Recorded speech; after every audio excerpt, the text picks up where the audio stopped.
We hold beliefs, but we absorb culture. We hold beliefs, but we absorb culture. We hold beliefs, sometimes only by our fingernails. We choose and hold these beliefs in place, sometimes with great effort. But culture we absorb simply because it's around us all the time. Here's a dumb example. I lived in Canada for seminary. When I came home to the East Coast after 3 years in Canada, people said I kept saying A all the time. All right? What'd you get for Christmas, eh? When's the hockey game on, eh? It was just something I absorbed in being in Canada.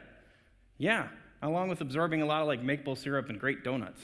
Anyway, lots of good things going on. But it's something I just picked up, right? I didn't pay attention to it. It just became part of the way I talked. Now, that's as benign an example as I can think of. But what about when that absorption happens with our values, our perspective, our behavior?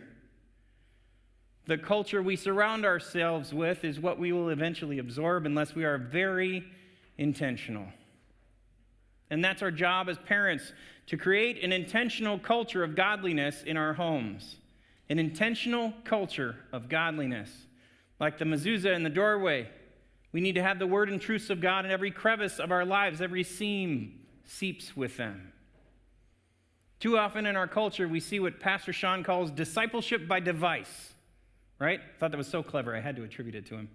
Discipleship by device. The average American teenager spends 8 hours a day in front of a screen. Right?